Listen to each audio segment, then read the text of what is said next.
20h, vous êtes sur Gabon News. Madame, monsieur, bonsoir. C'est officiel, l'ancien Premier ministre, le dernier de l'ère, Omar Bongo, a déclaré ce vendredi, à la faveur d'une conférence de presse, être candidat à l'hôtel de ville de Libreville. Une candidature du moins surprenante pour les analystes politiques au regard de sa position actuelle. Le ministère de l'Éducation nationale et de l'Enseignement supérieur a signé une nouvelle convention avec la société Sodexo. Objectif, l'assainissement des universités du pays et le suivi logistique. Les détails dans ce journal. Et puis, vous le savez, la communauté internationale célèbre ce vendredi la journée internationale du souvenir de la traite négrière et de son abolition. La rédaction de Gabon News est justement revenue sur les traces de cette histoire à Libreville, une ville créée par les esclaves libérés. L'ancien Premier ministre et candidat malheureux à la présidentielle de 2009, Jean-Yves Gendong, a déclaré cet après-midi à Libreville sa candidature à la mairie de Libreville. Une élection qui aura lieu en novembre prochain. Kenny Ongouri et Frendongo. J'ai donc l'honneur de vous annoncer qu'à l'occasion des prochaines élections locales, je serai candidat au poste de maire. C'est en ces termes que Jean-Yves Gendong a fait l'annonce ce vendredi 23 août de son intention de briguer la mairie de Libreville. L'ancien Premier ministre, le dernier de l'ère Omar Bongo, a par ailleurs évoqué les raisons de ce choix. Pourquoi suis-je candidat au poste de maire de Libreville? Pourquoi? Pourquoi ne serais-je pas candidat au poste de maire de Libreville comme tout autre Gabonais pourrait l'être? Voici un pavé qui vient d'être jeté à la mare. Et la course à la mairie est d'ores et déjà lancée. Cependant, le combat s'annonce rude alors qu'on annonçait quelques hautes personnalités très influentes à ce poste et l'intention du maire actuel de vouloir rebelloter. Le 23 août, date anniversaire de l'insurrection des esclaves de Saint-Domingue, l'UNESCO célèbre à cet effet la Journée internationale du souvenir de la traite négrière et de son abolition. Le message de la directrice de l'UNESCO permet de ressasser l'histoire. Nos reporters Martial Tsonga et Frendongo ont fait un tour dans certains rares endroits mémorables de la traite négrière à Libreville. Regardons. Libreville, capitale et ville administrative gabonaise, fondée en 1849 par les esclaves libérés, garde encore quelques indices indicatifs de la traite négrière. Ici, une statue mi-homme, mi-femme, symbolisant un esclave libéré avec des chaînes brisées. Non loin de là, route et place de la libération des esclaves, des symboles de la traite négrière parmi tant d'autres qui nous rappellent l'histoire. C'est dans cette optique que s'inscrit cette journée commémorative du 23 août. La traite négrière n'appartient pas qu'au passé, elle est notre histoire et a façonné le visage de nombreuses sociétés modernes, créant des liens indissolubles entre les peuples et les continents, transformant de manière irréversible le destin des nations, de leur économie, de leur culture. Étudier cette histoire, c'est aussi rendre hommage aux combattants de la liberté et à leur contribution irremplaçable à l'affirmation des droits humains universels. Leur exemple doit nous aider à continuer la lutte pour la liberté contre les préjugés raciaux hérités du passé, contre les formes nouvelles d'esclavage qui persistent encore aujourd'hui et dont environ 21 millions de personnes sont encore victimes. Irena Bokova, dans son message, invite tous les gouvernants, les organisations de la société civile, les partenaires publics et privés à redoubler d'efforts pour transmettre cette histoire. Elle doit être une source de respect et un appel universel à la liberté pour les générations futures. Le ministre délégué à l'Éducation nationale et à l'enseignement supérieur, Paulette Mungengi, a signé en lieu et place du premier responsable de ce ministère, Séraphin Mundunga, un contrat de gestion et de maintenance des universités du Gabon ce vendredi avec l'entreprise privée Sodexo. Douglas Tuntum, Frendongo.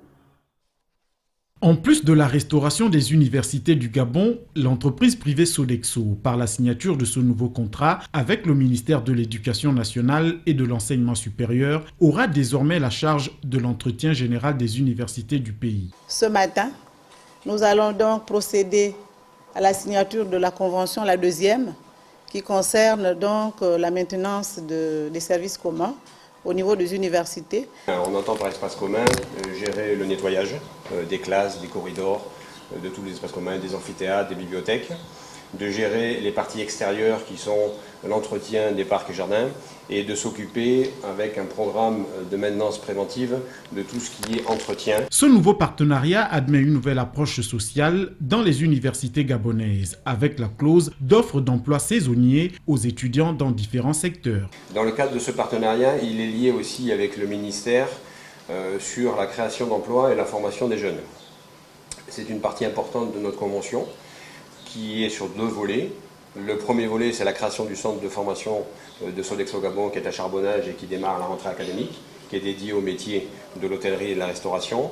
Et le deuxième volet, c'est l'opportunité d'offrir à un maximum de jeunes de la formation théorique et pratique. Pour le ministre, l'entreprise Sodexo a été choisie pour ce nouveau défi car elle reste un bon exemple de partenariat public-privé au Gabon. Précisons que la durée de cet accord est d'1 an renouvelable.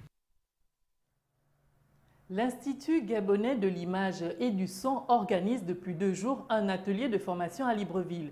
Une formation qui vise à améliorer la qualité du travail des cinéastes, monteurs et réalisateurs gabonais. Plus de détails avec Sabrina Mpolo et Refus Itsoga. Environ une vingtaine de participants répondent présents depuis quelques jours aux ateliers de formation tenus par l'Institut gabonais du son et de l'image de Libreville. Une satisfaction pour les apprenants. C'est une initiative louable d'organiser ce type d'atelier. Il faut dire qu'aujourd'hui, le paysage de l'audiovisuel au Gabon est en pleine effervescence, beaucoup de jeunes se lancent là-dedans. Des participants studieux qui écoutent avec beaucoup d'attention les explications des formateurs, notamment sur les techniques de réalisation et de montage aux standards internationaux. Là, on a commencé donc la formation hier. Ça se passe très bien. Je suis avec des candidats qui ont vraiment envie d'apprendre justement les techniques et d'aller un peu plus loin par rapport à leurs connaissances.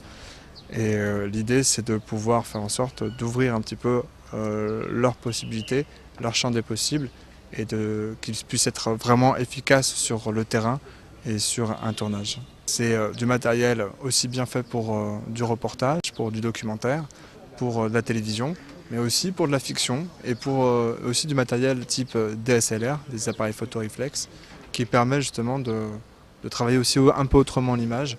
L'idée, c'est d'avoir une approche de technicien par rapport à l'image. Grâce aux explications données sur la nouvelle gamme de matériel, dernière génération, les participants à cette session de formation se dotent de connaissances, de perfectionnement et surtout se conforment à ces nouvelles techniques plus souples et harmonieuses.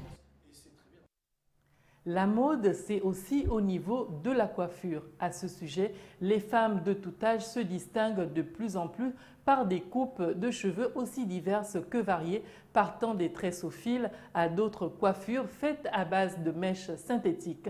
La tendance est donc à l'artificiel. Un constat en image avec Sabrina Mpolo.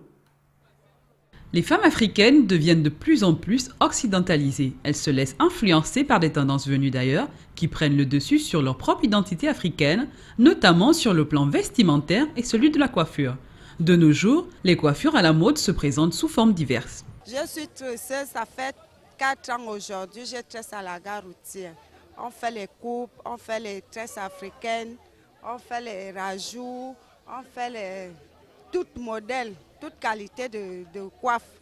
Il y a les petites coupes de Rihanna, on fait aussi les coupes Michelle Obama, on fait ça. On fait aussi la crête. On fait beaucoup de coupes qui sont à la mode maintenant. Les cheveux crépus, tresses au fil, sont laissés aux oubliettes, un trait culturel qui donnait sans doute du caractère à notre identité africaine. Les tresses africaines maintenant, de nos jours, on ne passe plus trop comme avant. Oui, les tresses au fil en général, on ne les fait pas trop. On fait plus les tissages, les zolos, les rajouts. Donc un peu, tout ce qui part en mèche quoi. L'identité culturelle d'un peuple, une force de caractère qui permet à ce dernier de rester lui-même envers et contre toutes les formes d'assimilation et culture du monde moderne. La note de l'international de ce journal, c'est la libération conditionnelle de l'ancien président Hosni Moubarak qui a été conduit dans un hôpital militaire du Caire, assigné en résidence surveillée en attendant son procès ce dimanche où il comparaîtra pour meurtre des manifestants en début 2011 et ce vendredi 23 août, la confrérie islamiste des frères musulmans a appelé à de nouvelles manifestations. Le récit de Kenny Ongori. Incarcéré au lendemain du printemps arabe en 2011, l'ex-président de la République égyptienne a été libéré et transféré dans un hôpital militaire du pays, où il sera assigné en résidence surveillée dans l'attente d'un autre procès qui s'ouvre le week-end prochain, où il est mis en cause pour le meurtre des manifestants entre janvier et février.